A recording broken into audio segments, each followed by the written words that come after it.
The 478th formally apologizes to the Conch Republic, say we in no means meant to challenge or impugn the sovereignty of the Conch Republic. And the next day, Forrest, they have a mock ceremony where they surrender to the Conch Republic, and then just everyone gets fucking wasted, right? Yeah. History, I'd like to follow me down the rabbit hole. History, I'd like to, frankly, I want to know.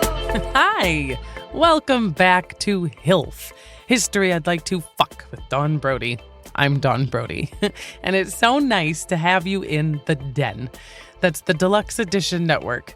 To find your next favorite podcast in the den, click the link in our show notes or go to deluxeeditionnetwork.com. As for today, we're going to Florida, baby.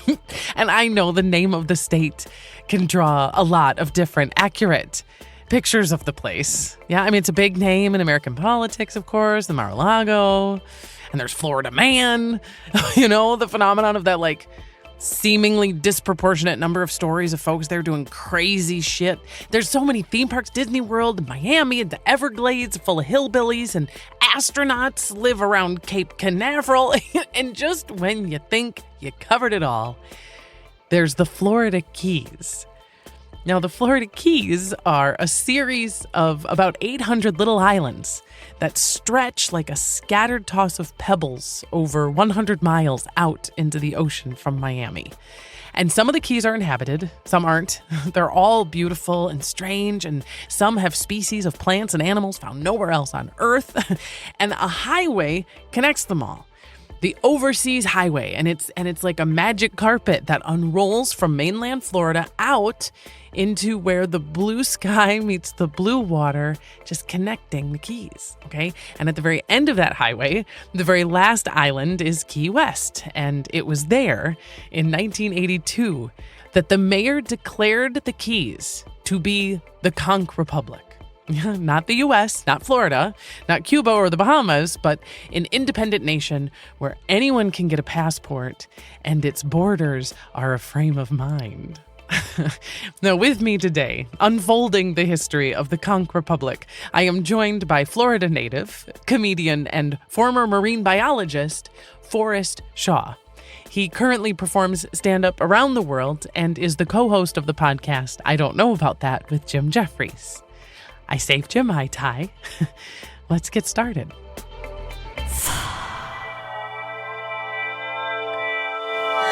You have another podcast that you co-host with Dave Williamson called The Mermen. The Mermen. Not the Merman, the Mermen. The Mermen, it's plural. There's an important distinction because the Merman is just a guy that is, you know, his journey in becoming a merman and buying a tail and okay. And you're the merman. We support him, but that's not our podcast. So you guys, you don't wear tails. Where does the title then of the merman come from? We're supposed to buy tails, just so you know. One of our fans has sent us money to buy tails, and we just haven't done it yet. So get tails. Yeah, and then have the merman on so he can experience what it's like to be a merman. Yeah. Well, there was a documentary on Netflix called Mer People. I've seen it. Yeah. Okay. Well, I'm into mermaid. I have a huge mermaid tattoo on my arm, and I did in my middle school angst, long desperately to be a mermaid, and would have had the internet existed then. I would have been deeply entrenched in these mer people. 100%. Watching that, I felt akin to them as a comic. Yeah. Because, and not to spoil the whole thing, but there's a woman at the beginning in like Arkansas or Oklahoma. She becomes like a main character in this documentary, and she's doing a gig at a kid's party in a backyard, and it's not like a mansion backyard. She's doing it like you could see the house is a little bit hoardery, and just so you know that she's not getting paid a lot of money. There's no way the people that are paying her at this house are like, yeah, we'll give you $2,000 for this. You know. She must be making max 150 for this, or something, you know. Yeah. And it's just such a shit gig, and I was just like, she's like in a tank. Yeah, I was just looking at like, oh god, this is terrible. So I felt that, but so there's a guy in there, the Mer Taylor, who everyone buys. That he's like the king. He puts the aquarium. That guy's tails are crazy expensive, but he has levels where he's like, do you want the silicone ones that are like, or you can just get the fabric one where I think that's what Dave and I are Like going to ones get. can go in water and some can't go in water kind of deal. It's not as well, it's not going to last as long probably. It's still well made, but it's just not going to last as long. And it's not as realistic. It's crazy. So I think that's what we're going to get. And does the merman or like the attraction to mermaid culture attach at all to your life as a marine biologist that you, why did we call the podcast that? Yeah. Did you ask me that? Or does it because we're both from Miami. We're both from Miami, and we're both. Dave says watermen, which I don't think is a real word. He always says that we're both watermen. Watermen? Yeah. Did you do boat stuff? I would feel like you have to be boaters to be watermen. We're both boated a lot. You know, good. he is a big swimmer. He's in the water polo and stuff, and he's always been a diver and a boater, and me too. I was a marine biologist, and I worked with mermaids, which they were supposedly mistaken for mermaids. I don't know if that's true or not. That's the manatees. A lot of drunk people on boats, a lot of pirates. And I've always been on boats and scuba diving and in the water. So we call it the Mermen just because, we Florida water, all that stuff. Yeah. And we do talk a lot about Miami and Florida in there because we're still connected in there. Totally. A certain way. And we did a tour there. We went there last year. We went to Key West and Miami and Fort Lauderdale. Yeah. Oh, so, cool. I'm very curious about your life as a marine biologist because I've listened to your set, of course, several times. And I know that you generally say that you left marine biology because the world's burning. It was a little too depressing. How accurate is that? Like what was the impetus for you to leave marine biology? I have several versions on stage of things I say. Sometimes I just say scientists don't get any respect anymore, which is true. Which is fair. The world is burning or dying. Yeah, I have a couple different versions but there was an overlap of when I started doing comedy to when I left that job of about 5 years or 6 years, I would say. It was 5 or 6 years. Which is about the time you would need to make it your real, you don't want to leave after 1 year of comedy. You're like, I'm ready. And when I left, I kind of was like, I don't have kids. I'm not married. And I got to a point where I was like, oh, I think I'm getting okay at this comedy thing. Like I'm actually could make not a great living, but I could make a living. Yeah. I don't have anybody relying on me except cats. Mm-hmm. And they won't be mad. Yeah. And it's not like a huge thing. Like I wouldn't be like, all right, I don't have to sit everyone down at a table. This is what I'm doing. So I just did it because I was getting paid a lot of money at that point for my day job because I had kept getting promoted. You know why? Because everyone was going back to school. Everyone's like, we're going to get our master's and our PhD. And I was like, okay. And then I was their manager. Oh. But they all had like PhD and a master. I'm like, look at my bachelor's. And they'd be like, this sucks. And so I was making like really good money, especially for a public, worked for the county. And for a public job, I was making good money. But I said, let's just take this risk and see how it worked out. And, it was a struggle for a little bit. And then I had some, like you said, people that, like Jim, that helped me out. Other comics too, like Nick Griffin was a comic that took me on the road. Bill Burr's helped me out a bunch, and like just people that I was fortunate to have. Kind of like, hey, here's help, because in this business, it's like you only get so far until someone opens a door for you. Yeah. Because there's so many funny people. Totally. Everyone's like, well, you're really funny. Why don't you? It's like it's not. I know. I live in LA. You know how many funny people are in LA that are still that are struggling more than I am? It's just like I can't complain. I've literally been around the world doing comedy, and because of that, now I like in April I'm going to Australia by myself. I'm not going with Jim. Yeah. But I can do that because I don't have as many fans as Jim does in Australia, but I got enough from going with him and doing the podcast where it's like, all right, I can put 250 people in a club in Sydney, which is crazy to even think that I'm 20 years ago, if you told me that, what are you talking about? Yeah. I'm not even doing comedy. Totally. I'm going to have fans in Australia. So fucking A. This is weird. What a life. Yeah. So very, very thankful.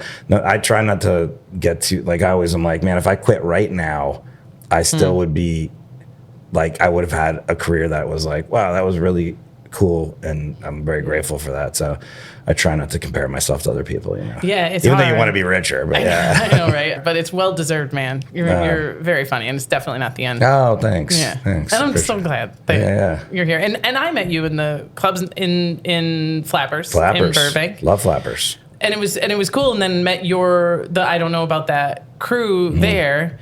and came on the podcast with you guys a few times, and I'm a fan. I think you guys are great. Yeah, we love you too. Yeah, you're awesome. Yeah, your dinner party fact came up the other night. Oh, Jim's still the vampire, the Frankenstein Dracula. When he literally quoted the other day. Oh, because we had.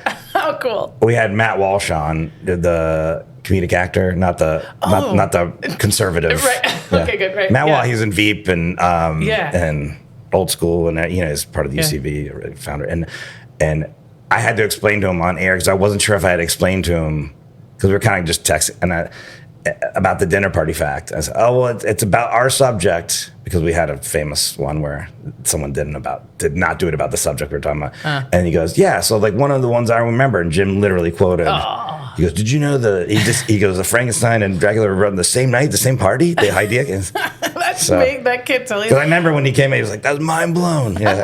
Oh man, my toes are all curled up because it blows my mind too, and I think that's one of the fun things about when you get to be asked on the podcast, because it really is just like, what is the thing that you can just talk about that you love, that fills your gills, and then we'll all talk about that. And like, come on. Yeah, and the live one was great too. Oh, the Titanic was so fun.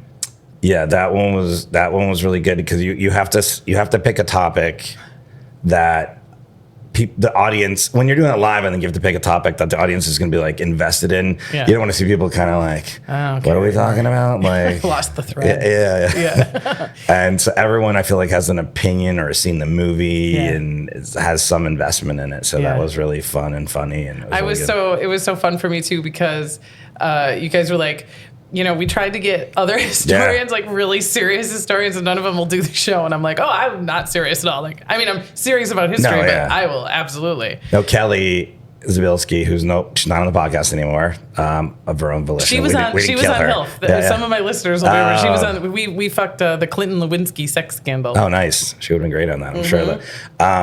She was on reaching out to that, and she kept telling me, she was like, "These people are stuck, have a stick up their ass." Yeah. Like Titanic. Like we've done, we had Richard Dawkins on our podcast. Yeah. We had, Aaron Brockovich was on our podcast. We've had like all these people that are like, have a lot more to lose than your, and not like lose, but they're going to lose any of their podcasts. Historians are weird like that, man. And I'm on the History Channel's History's Greatest Mysteries, right? Yeah. Hosted by fucking Lawrence Fishburne. And there are a lot of historians that they have a difficult time with, because the whole structure of History's Greatest Mysteries is that they present a mystery, meaning we don't know, there's a lot of unanswered questions. Then they position and posit basically 6 or 7 possible answers to this particular mystery. And they either just let them all hang or go, but this one no, but this one no, but this one no. And historians largely will just never explain, or are not willing to be on camera describing a historical theory that has already been proven to be untrue, or that doesn't have an answer. So they were like, but could you just explain, if it were true, how it would look? And then at the end, we'll explain why it didn't. And they're like, I'm really not comfortable.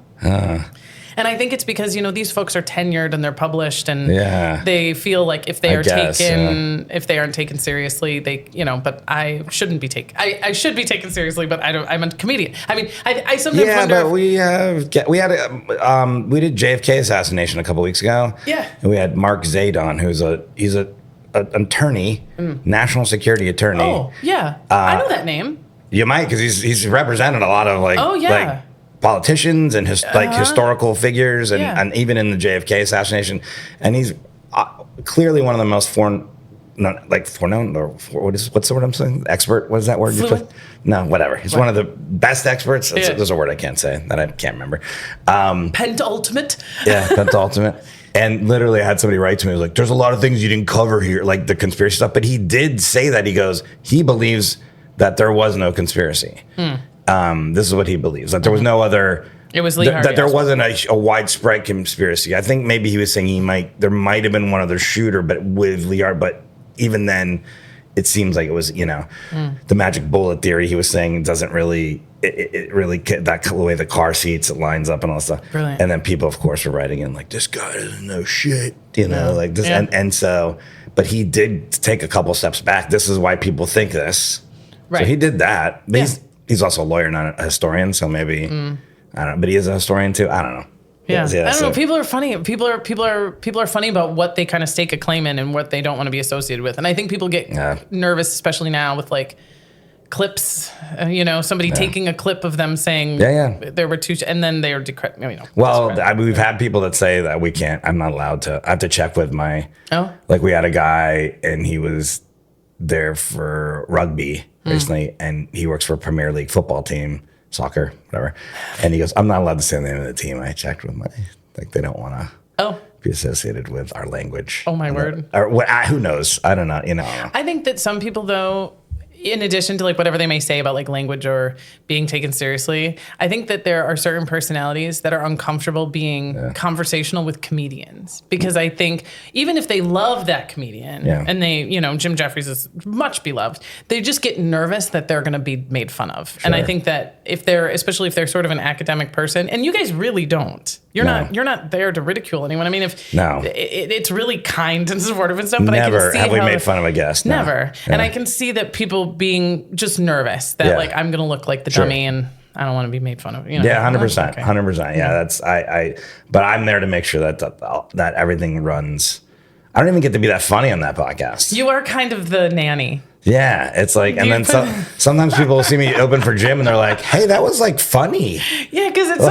And when you're on the podcast with you guys, it's very fun. And you're on YouTube. People can watch it too. Yeah. But I'm always like seeing you're smiling and you're having a good time. But you are generally the one who's like, "That's enough. Wrap it up." Yeah, we're keeping us on schedule and keeping things from going too far astray. It's a tough job. and to that end, it's time to move on. Okay. When I asked you what history subject you wanted to HILF today, I'm curious to know why you chose the Conch Republic. Well, I grew up in Miami. And if you grew up in Miami, you have some connection to the Florida Keys, even if you've only been there once or twice. But I have literally been to the Florida Keys. My mom used to live there until she passed away. So it was like, I would say I've 500 times. I don't know. But I'm in the middle Keys. So when you go to the Florida Keys, you enter by car through Key Largo, and to get to Key West is like another 110 miles. So it's the upper near Miami, the middle, and the lower Keys where Key West is.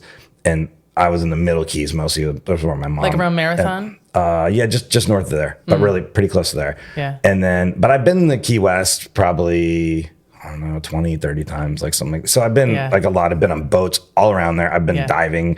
I've counted seagrass and done stuff like that, and around for my job. So, but this was a story. I don't know did I tell you that I tried to want them to do this on Drunk History? Yeah, you mentioned it. Yeah, because I was writing on the Jim Jeffries show on Comedy Central. One of the executives that was working our show from Comedy Central also was on Drunk History, and one day I just saw him at the craft services table, and I was like, "Hey, I have like a good Drunk History story." And he was not in a flippant way. He was just like, "Yeah, I think they probably know all the story. Like at this point, they know all the stories. But you go ahead and send it to me. We'll see." And I sent him just a synopsis of it, and he goes, "Oh yeah, they never even thought about this one. Like they didn't know this one." So then it was like, "Oh, I think this is kind of in the pipeline. This might happen."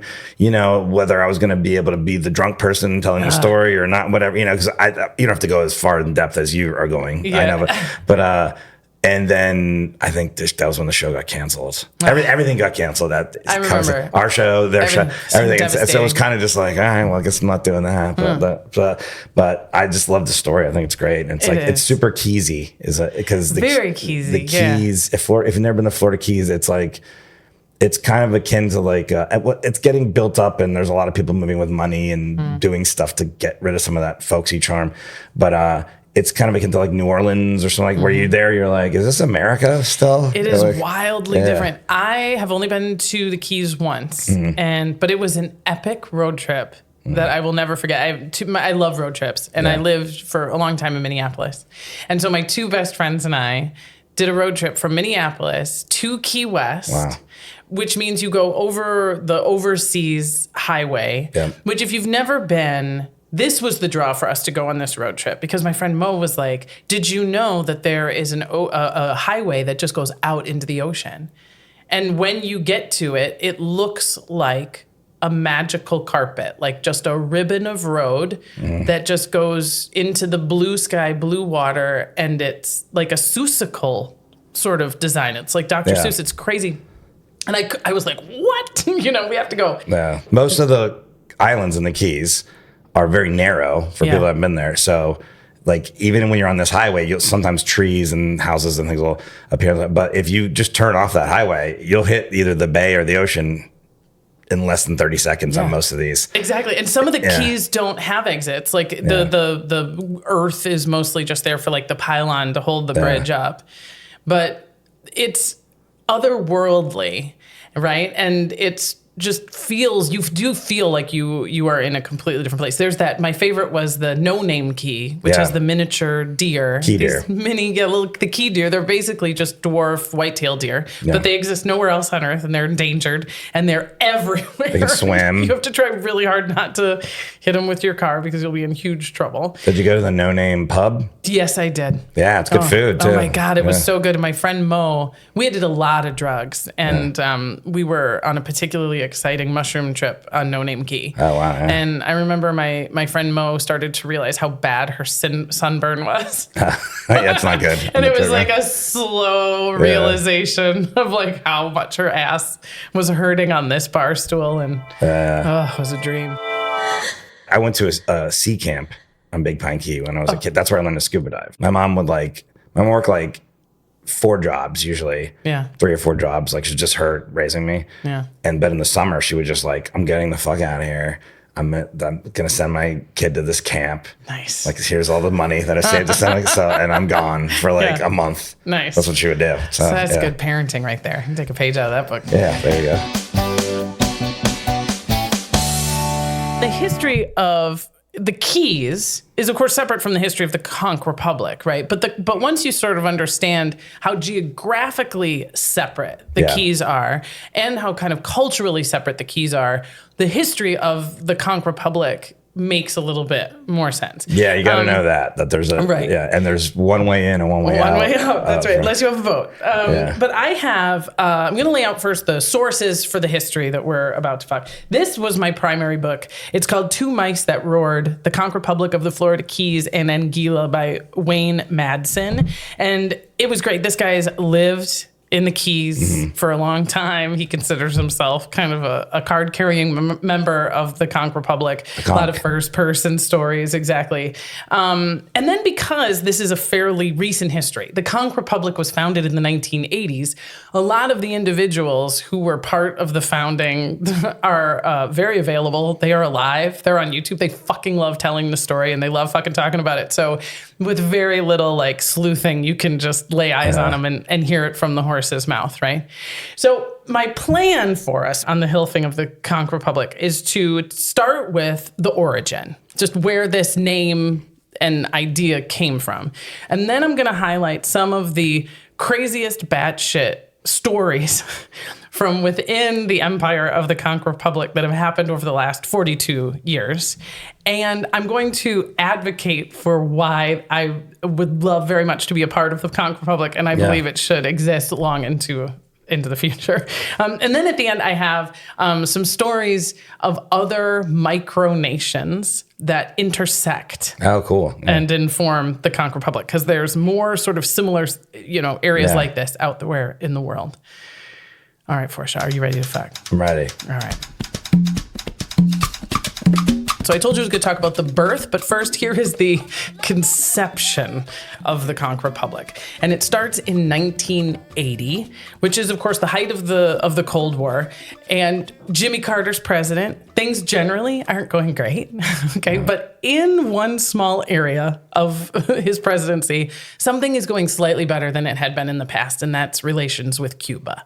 It had been 20-something years since the Cuban Missile Crisis. Things have calmed down a little bit. Fidel Castro is still in charge over there, and he's still a communist, and it's not great. But, there's a little tourism all of a sudden. Immigrants are being allowed to go home and visit and then come back. We are trading. We are dignitaries and diplomats are visiting. And this is huge progress for us, right? And in the course of this, Fidel Castro doesn't love it, but he's allowing it. He's easing up a lot of his travel and who's allowed to go. But the individuals who are visiting the United States are, of course, seeing Miami in the 80s, man. Yeah. And it's fucking great. And it's Yeah. way better than Cuba. And so by and large, people want to go. By the way, Miami in the 80s Come on. was like, there's no real rules, I would say. Yeah. Because now you go there and you're like, this is a big city, not as big as New York or LA or anything, but it's major. Built up. In the 80s was a small city, very like a local city. Like it felt like you knew everybody, even if you didn't, and also because of, just everything that's going, drugs, that, whatever. Constantly. Like it felt like even as a kid, you were just like, yeah, you can do whatever you want here. Like we would go to the beach, my mom, my uncle, and our friends, and they would just cordon off an area that have generator, that have like blenders and things going, and just like we'd have this huge party on this beach every week. And I'm like, there is no way. Is this okay? They would allow like the stuff we were doing on there, like just open flames and electrical stuff. That there would be a permit. They'd be like, no, we're shutting this down. And it just felt like that was the vibe there, And it was also comparatively to what they were experiencing in, Cuba was. Oh, well, Cuba, incredible. forget it. Exactly. Yeah. That's exactly. So they start to then allow some immigration, and Fidel Castro was like, okay, fine. You know what? If you guys all think America in the 80s is so great, why don't you go ahead and go? And he like super opens up, like, go then. Yeah. And to the point where he starts like gathering up quote unquote undesirables and like, some force. And at first it's not great because people are like showing up on the news, like popping bottles, like we got out. And he's kind of embarrassed by that. So the vibe then he opened up the prisons. And the vibe is, this is a volatile dude. The getting to get out is good now. And between April and September of 1980, 125,000 Cubans leave and come to Florida. And it's generally reimbursed. Who? Tony Montana. Me! That's who! Is that right? Oh my God. That's how Scarface started. That's so great. That's called the Muriel boat lift is generally how it's remembered because literally like little boats, like people like go get, and somebody would come from Key West in their little boat and pick up their buddy and take them up. So it wasn't just huge boats filled with people, but tons of little boats, and it was visible and it was impactful. We on our podcast, The Mermen, we have a segment we do called Call a Cuban sometimes. Oh. And because we started it off it was very organic the way it started because we couldn't remember these coffee pots, the cafecitos they're called, but we couldn't remember what they're called. So we're like, they call the Cuban until we found one of our Cuban friends that that picked up and then told us. And so we have a person that listens, but also I don't think he does comedy anymore. His name's Willie Quetglass, or I can't say his last name, but he's Cuban. And we called him last week just to like kind of make fun of him because we do that like as a comic friendly way. Yeah. But then we found he was on the boat lift. He was and he sent us a picture of him because he was 4 years old at the time. Oh my God. And the picture, you don't see him. We're like, where are you in the picture? And he goes, oh, I'm in the cabin because the women and the children were in the cabin because they kept all the men outside because there was men that were coming with their families, but there was also scary dudes. Yeah, people that they were like, there might be a rapist out there. Yeah. So we're not going to. Exactly. And the boat was packed. That's crazy. And that is exactly kind of what people were absorbing, which was usually the sentiment from contemporary Americans about all of this immigration, especially when there's a huge boom of immigration, which is like, we simultaneously know that these are like totally normal, easygoing people, women and children, families are probably going to become great Americans, but we're also seeing a lot of people that scare us. Yeah. Either because they are criminals or because there's just too many people look like us, speak a different language. And so, as is somewhat predictable on party lines, when Ronald Reagan is elected at the end of that year. So remember, the boat lift takes place between the spring and the fall of 1980. He's elected in November of 1980. He takes office in January of 1981. And the Reagan administration is like, shut the shit down.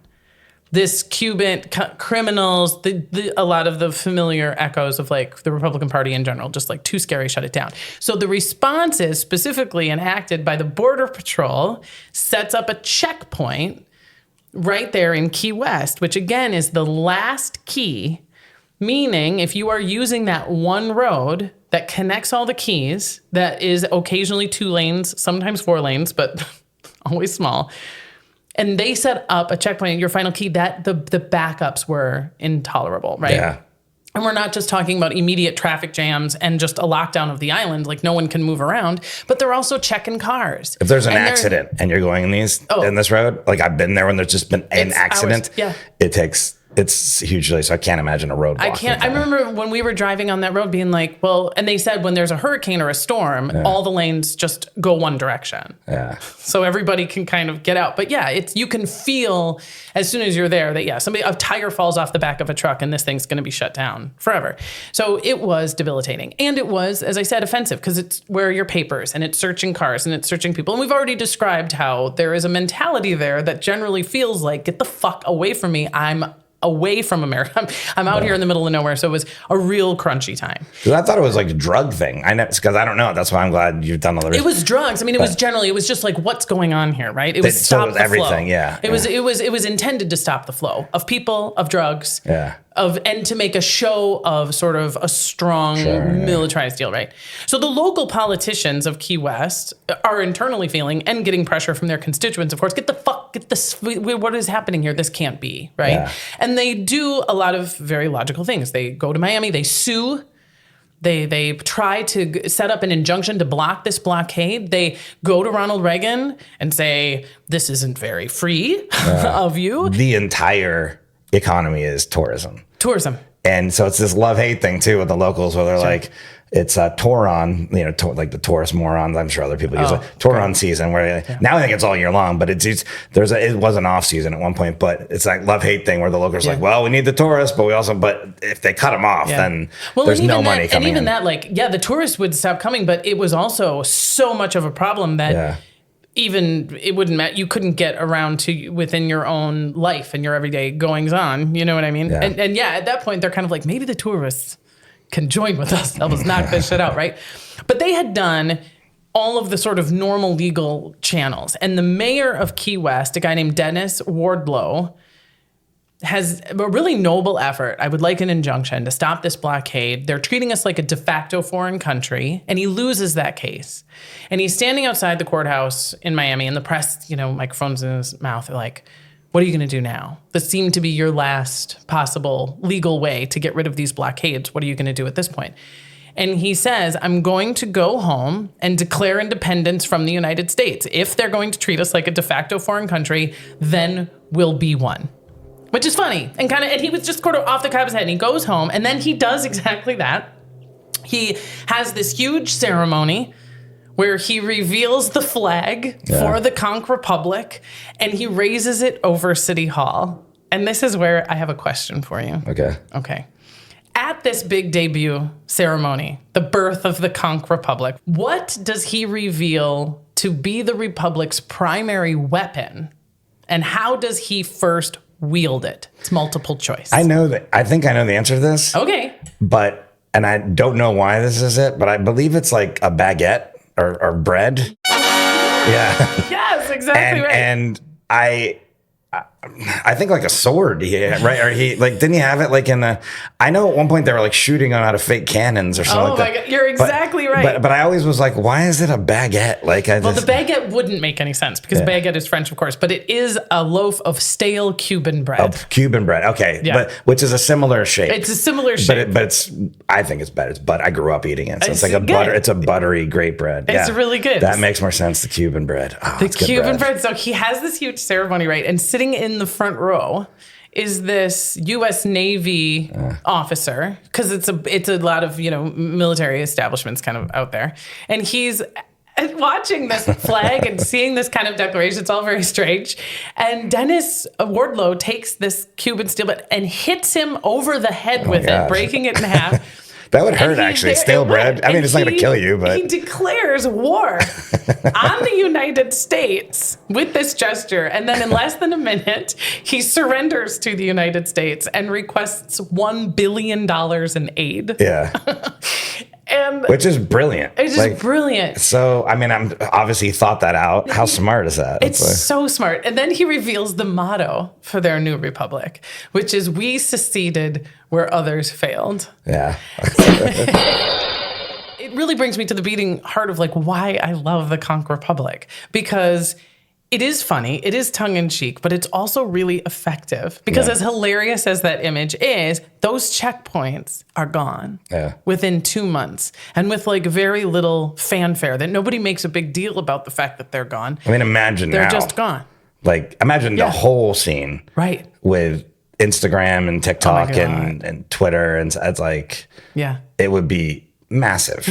Like, it would be this huge story, and people would, it would galvanize like the whole country behind them. Yeah, it was like. Totally. Yeah. And this is where I think, like, when you consider like the role of like the jester to the king, you know, this very unique position, which is one of the few that can speak criticism to power, because they're able to encompass it in levity, you know, and how powerful that is. And the Key West, by the way, and the Keys, really Key West too, is the whole place is just like this, like unreal place, and that's kind of like everything feels like it's not like almost like a joke. It's whimsical. Yeah, whimsical's our word. It's sort of like a mutually agreed upon fantasy. It's got like a little bit of Renfest. Yeah, you know what I mean? With like a little. It's Sunset at there's a. Was it Mallory Square or is it Mallory Square or I can't remember the name, but there's like a pier there, and you go there and there's all these buskers at sunset, and like one of the ones I used to love when I was young, I don't know if he's still there. This guy just had like 10 cats that he trained, and they would jump through like fire hoops and shit. That now he'd be on TV like on America's Got Talent, and I would just be like, this guy's got trained cats on a pier at sunset. And then next to him, there's just like a guy like squeezing himself into a plastic box, some contortionist. You're like, this is awesome. This is cool. We're gonna have. And also, when you land, by the way, here's another thing. When you land at the airport, it's a very, very small terminal. Yeah. I think it's only like Delta and Southwest flying there, maybe one of their airline. And where the baggage claim area is really small, and there's a tiki bar in there. That like hey, you're doing perfect at baggage claim, so it's awesome. The Conch Republic flag, the motto, the whole thing really fit perfectly over that culture that was like already there. And they have their annual independence celebration, which is like drag races and bed races down Duval Street, and it's just kind of debauchery. But it isn't always fun and games. This podcast is part of the Deluxe Edition Network. To find other great shows on the network, head over to deluxeeditionnetwork.com. That's deluxeeditionnetwork.com. What do you get when you take two childhood friends with a passion for unexplored history and a whole lot of booze? You get the goofiest game in history, Queen's Podcast. Hi, I'm Nathan. And I'm Katie, and we're the hosts of Queen's Podcast. Join us while we spill the tea on women from history. We get into all kinds of stories here, like biographies of lesser-known figures. For instance, Saida Al-Hura, powerful pirate queen. To the stories you might already know, like Marie Antoinette or Cleopatra, but with a fun twist. Each queen is paired with a cocktail that'll totally get you in the mood to hear fun, juicy, and dramatic stories from history. Because history is so much more than just dudes on a battlefield, and we believe that the female perspective and roles are just as deserving of their time in the spotlight. Right. So come get to know these queens. Find us wherever you get your podcasts. Cheers. Before we return to our cheeseburger in paradise, a little love for my favorite dish. HILF patrons. The newest to jump into bed with us are Callie with a K, Andrew M, Rachel V, and Miss Lady Squishy Buns. Join me in gently caressing the inner thigh of these generous lovers of history. They help me pay for the books and subscriptions that are my research, and I, in turn, slip them a little something, including early access to new episodes and bonus content each week in between. Check out what's what at patreon.com/HILF-podcast. Then head over to Instagram and Follow me, follow me, follow me, follow. Follow me, follow me, follow me, follow. Follow me, follow me, follow me, follow. Follow me, follow me, follow me, follow.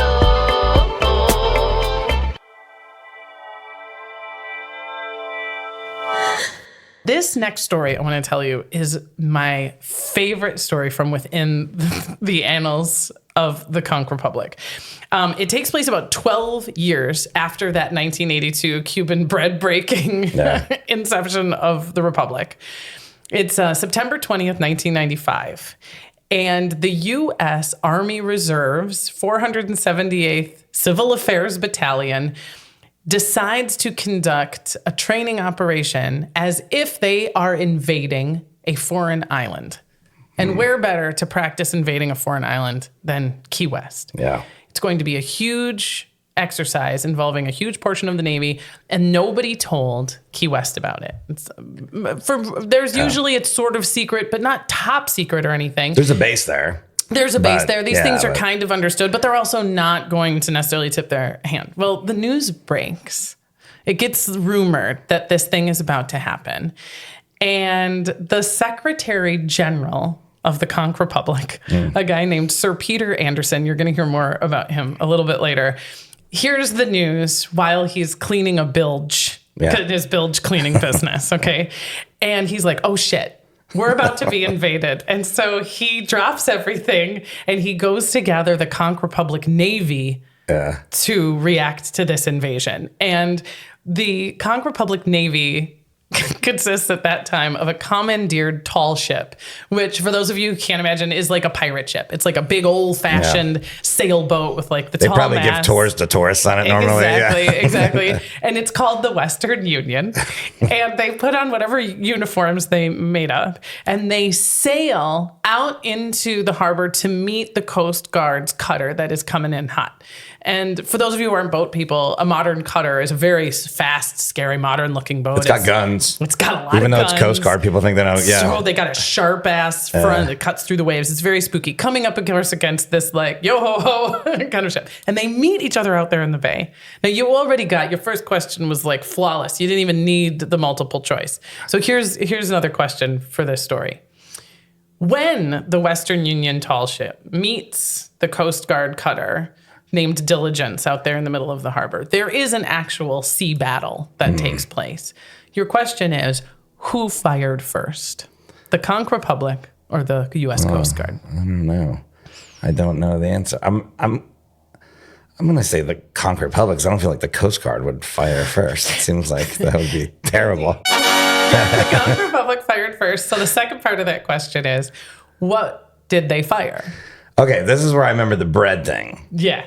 But I remember reading about this and I was like, what's with the bread? Cuban bread makes sense. Which, by the way, how much do they just have? They do. Like apparently. Cuban bread, like sitting there, like just in a basket. Like, hey, we need this is our ammo. We got to keep it. Apparently what they said is like Cuban bread, as you said, is like really good and buttery, but it goes stale fast. Yeah. So the idea is that they always have stale bread because it goes stale so fast. But that's not all they throw. There's two other things. Did they throw it or I felt like they were launching it out of something, like a potato cannon or something? They also dropped it from the air. They also flew over with some seaplanes and dropped it from the air. That's so funny. Water balloons and conch fritters.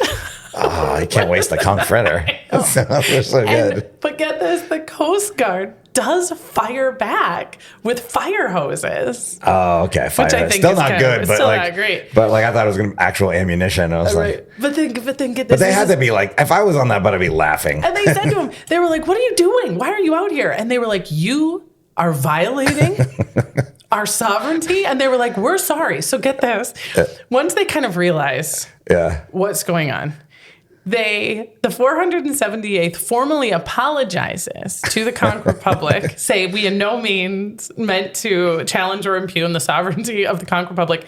And the next day, Forrest, they have a mock ceremony where they surrender to the Conch Republic, and then just everyone gets fucking wasted, right? Yeah. But as hilarious as this is, again, it kills me. The fucking fritters dropped from an airplane and this mock surrender. But guess what? There was no invasion. Yeah. Like a pretend or otherwise. And I start to be like, I think, fuck, this is the way, man. Because it's a combination of them being serious and goofy. You know? Where they're like, no, we're serious about this, but also we're dropping water balloons on you. And we also so know, they say, when they're dropping the water balloons, they can't be like, all right, they got to be like, ha ha ha, like dropping. Yeah. And they're dropping conch fritters. Conch fritters. And also for the Navy, the Coast Guard to be like, yeah, we can't.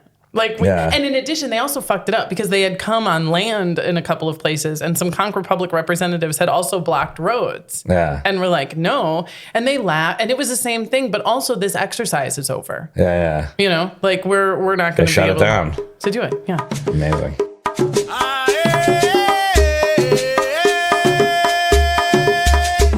There is an impressive number of literary figures, for as tiny as Key West is, of famous literary figures who either lived in Key West or like made their biggest work, you know, in Key West. It has a real like art draw for artists and rogues, and specifically not just like writers, but like drunk, traumatized writers for the most part.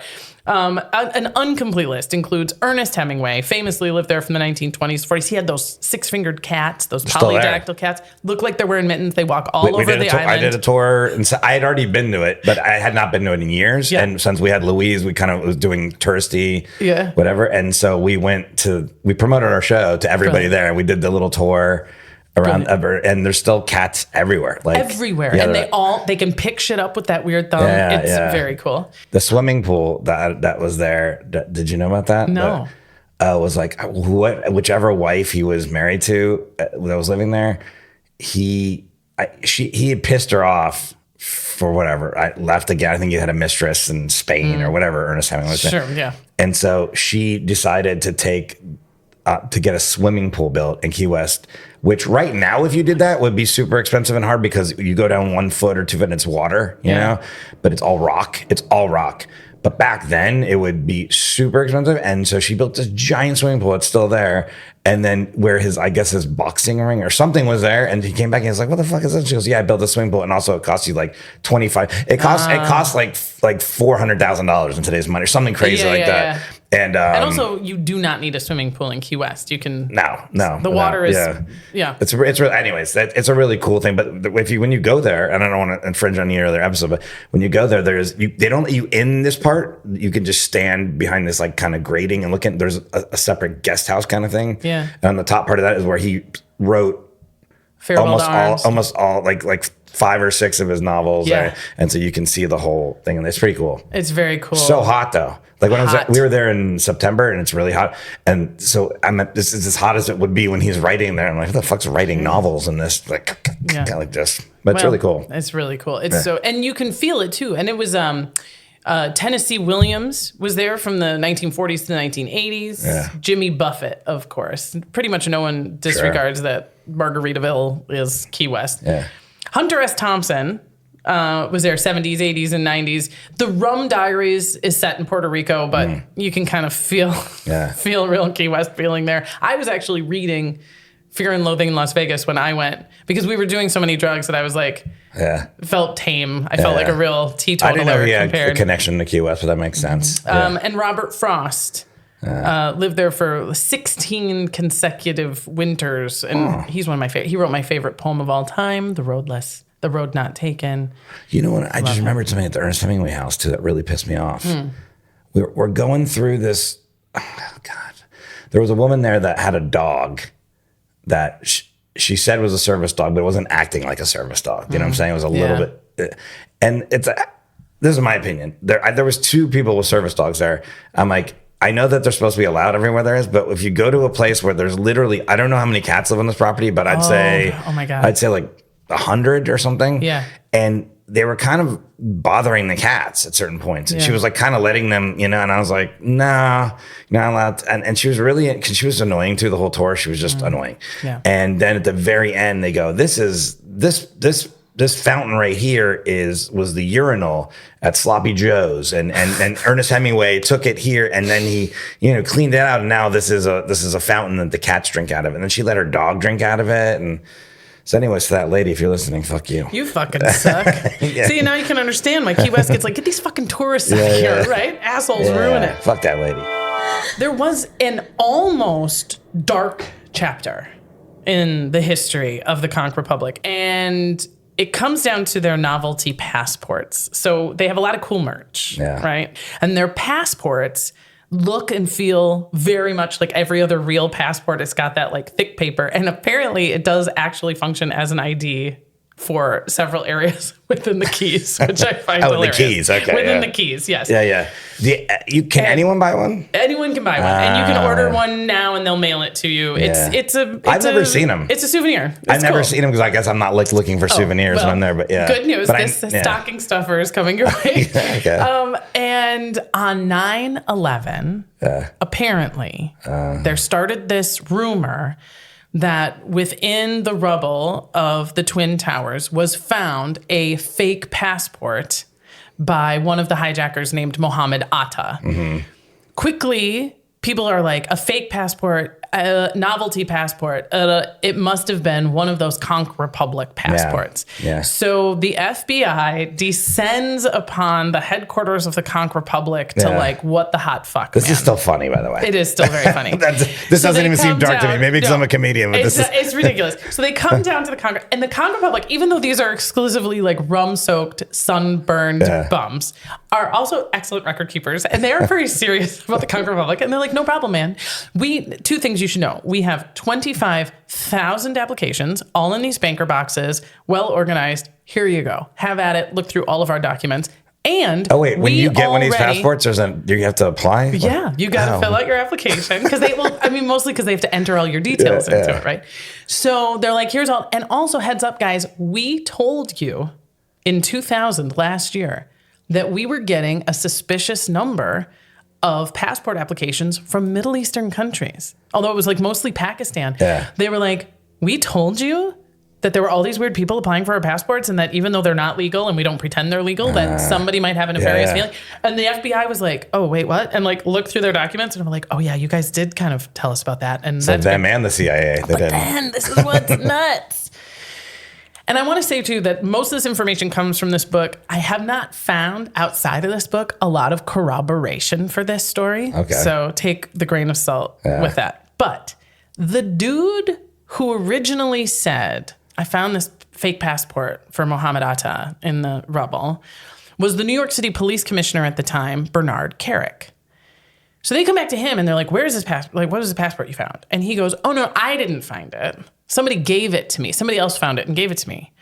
And then they were like, who was that? And the story then starts to get really like, oh, I don't know. Very weird and suspicious, which would be the end of the story, except that this particular New York City police commissioner, Bernard Carrick, spent time in federal prison after this for tax fraud, for ethics violations, for conspiracy, for corruption. He was pardoned by Donald Trump and was at the Capitol on January 6th. Oh, yeah. And I only tell you this because what this means is that we have drawn a line, strung threads from 9/11 straight through the Conch Republic, right down there to January 6th. These are the kind of crazy rabbit holes we get to go down. I, by the way, was just picturing Mohammed Atta's, like, his Conch Republic passport would be just like with a drink with an umbrella in it, like... Right? Death to America. Just like, it's just. I know. Like, who could, like, if you want to kill America, we get it, but like, not the Conch Republic. Like, nobody gets that. Yeah. That would have turned him. He would have been like, you know what, guys? This place is all right. It's just been a sloppy Joe's. I went to the aquarium. Oh, we're good. Flip flops really make you feel better about everything. Have you had a conch fritter? If not, they're amazing. They shoot them right at you. This was another great story. This was called the Great Buoy Attack of 2022. 2022. This is recent history. Buoy attack. The big ass. So there is this big ass buoy out at the end of Key West that is kind of it's a tourist stop if you can get out there, and it has a sign on it that basically says this is the end of the United States and Cuba. The southernmost point. Yeah. Oh, that buoy. Yeah, buoy. yeah. And Cuba's 90 miles that way. Yeah. Good luck out there, right? And on New Year's Eve, 2022, these two drunk guys go out there. They put a Christmas tree on it and they lit it on fire, causing, give or take, $5,000 worth of damage. Yeah, it's like the Las Vegas sign. 100%. Yeah. 100%. Very draw for drunks, right? we again went there because Of we're with course. Louise. And like, you got to get a picture here. So it was fun doing all this stuff again. I was like, and Yeah. it's like just in this neighborhood, and like it's just like a little phone. Yeah. There's an old phone bank because it was a cable running to Cuba from there. But it's also adorable, and it's kind of it's special too. And when there's a hurricane and it's hitting Key West, the reporters are always there like, we're here by the southernmost point to win. As you can see. Yeah. So you can imagine if somebody lights it on fire and ruins it, sucks. Everyone gets mad, right? Yeah. So they have pictures of like kind of grainy pictures of these two people surveilled. And a bartender from Irish Kevin's Pub on Duval Street is like, I know who they are and I can identify them.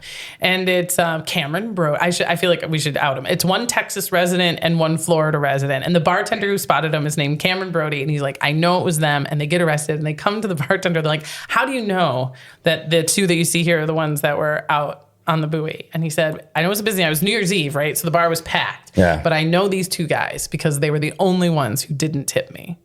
There you go. Tip your bartenders.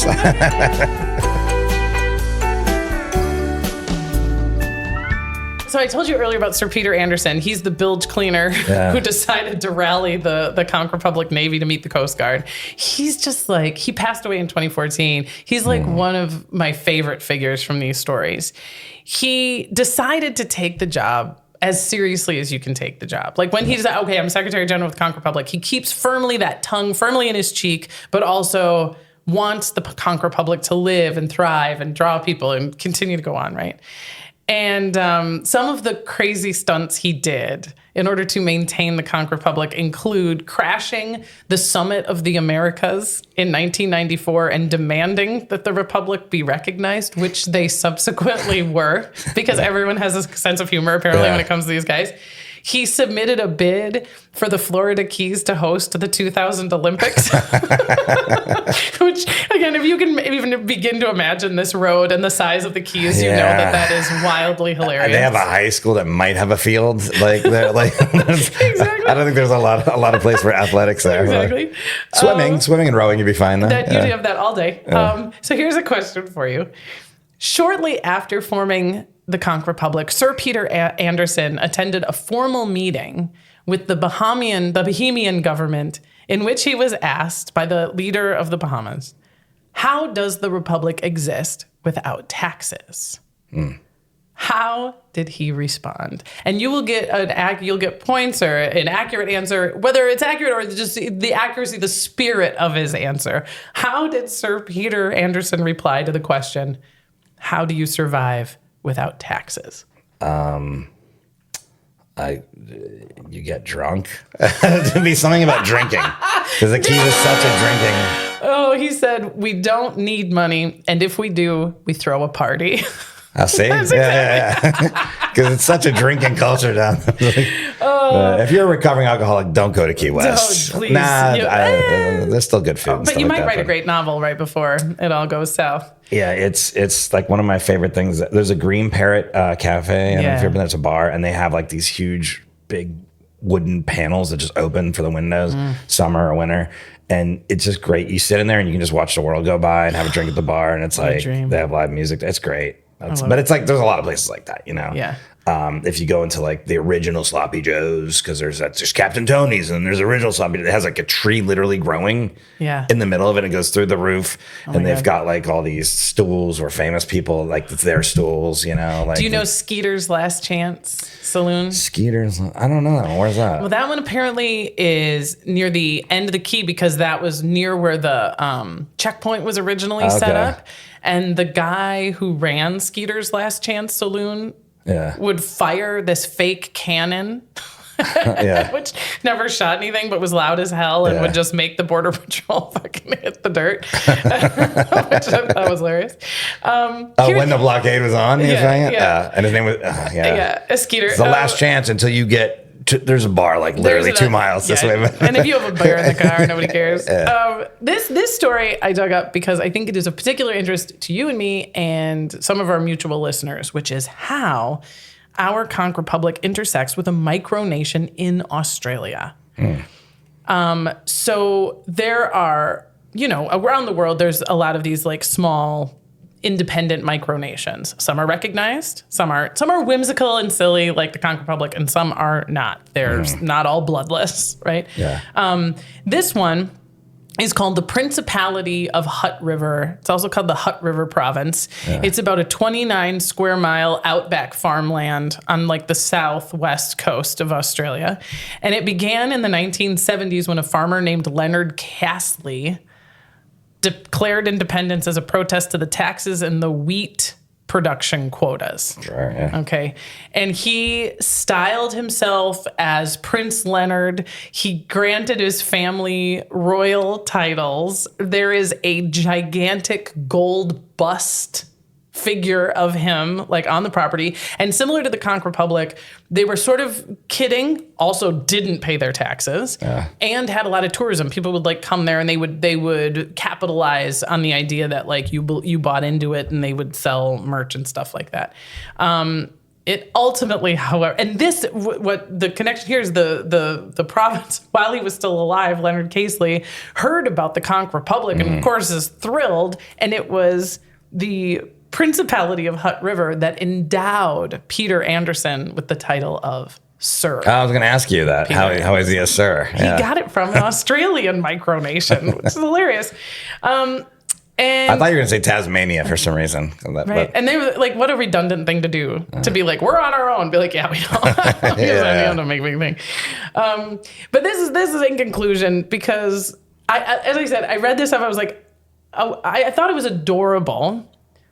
That was my first reaction. The Conch Republic, what an adorable story. And then I became somewhat passionate about it as like probably the answer to everything is to just like add way more humor and a little bit less seriousness, but never to really back down from what you want and what you feel is just.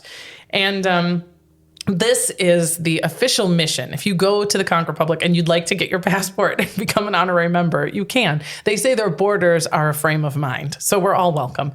Their mission is the mitigation of world tension through the exercise of humor shall always be foremost and paramount in the minds and deportment of our citizens. And And in the words of Sir Peter Anderson, when he was meeting again with that leader from the Bahamas, he said, quote, "Madam, the only anti-gravity device yet invented on this planet is levity. So it is our function to be the joker of the cards. You may not always wish to play with us, madam, but we have to be there, or you're not playing with a full deck." Oh. Guy's killer. Come on. Bilge cleaner. All hail, Sir Peter Anderson. So my last pitch to you is that you and I commit to go to the Conch Republic Independence Day celebration at some point. If you're listening to this, when is that? It's in April. The next one, if you're listening to this live or within a few days of this episode coming out, you've got about a month to plan because this is their annual Independence celebration in 2024 is April 19th through the 28th. But if we can't make it this year, I can't. I'm going to write that in pen on my 2025 calendar and join up, sign up. I'll do whatever. I get my stale bread. I'll wear their uniform. I'm down. I'm going to be in Australia this year for that. So I already know April 20th is when I leave. But next year I will do it. There's a comedy club there. Yeah, There's a good comedy club. We'll do it. Comedy Key West or whatever. Yeah, that's where we played. It's fun. So, all right, I'm down. I mean, any trip to Key West is, you don't have to twist my arm to go to Key West. So. Okay. Yeah. All right. Well, we'll take a selfie. The world will know. Yeah. Well, that my friend Forrest, that was our journey. You and I, we went over the overseas highway. Yeah. That was great. We crossed the ocean. And I knew some about that story, but I didn't know he had so many details that I was like, wow, that was pretty amazing. Yeah. It's a cool history. I'm really grateful. The Confederates thing is like the water balloon is like. What I like is imagining sort of the HQ where they're like, what are we going to do? And they go, Sloppy Joe's has a garbage bag full of comforters they were about to throw away. We could drop those out of a plane on them. Yeah. Like, that's good. Water balloons. Let's do it. That and then hitting the guy from the knee with the bread is like, the guy must have been like, what the fuck? And then to be like, I declare war on the United States of America. As an officer in the Navy, you have to look around and be like, am I supposed to kill this fucking guy? Like, he just declared war and hit me with bread. And then he goes, I surrender and request $1 billion in aid. It's genius. I'm putting this in pen. I'm saving my bread. I'm going to get it nice and stale. Well, you might want to pick it up in Miami. We'll get some, Cuban bread in LA. It's not. Okay, good idea. It's not authentico. It's like,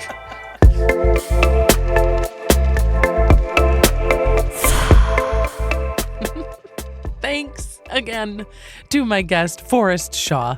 Find him on all social media at Forrest Shaw. Check out I Don't Know About That and his other podcast, The Mermen. Links to all can be found in the show notes.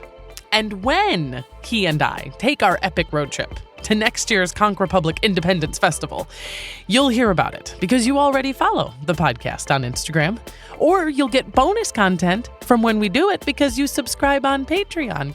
Look at you. You do everything right. In the meantime, we'll see you back here for our next new episode, The Freedom Rides with comedian Dave Reinitz. Now, this one had me on my heels. It's a chapter from the Civil Rights Movement, the summer of 1961, when a few brave souls dared to test the established federal law mandating integration on public buses traveling through Jim Crow South. One of those brave souls was Dave's mom, Janet, who proves to be an indelible character in this incredible history. Until then, our theme song was composed and performed by Kat Perkins. She's so cool. A reminder that you can find my sources, links to the books, documentaries, and articles I reference in the summary of this episode, or by emailing us, hilfpodcast@gmail.com, or messaging us on social media @hilfpodcast. This has been Hilf, History I'd Like to Fuck with Dawn Brody. I'm Dawn Brody, reminding you that history is a party, and everybody's coming.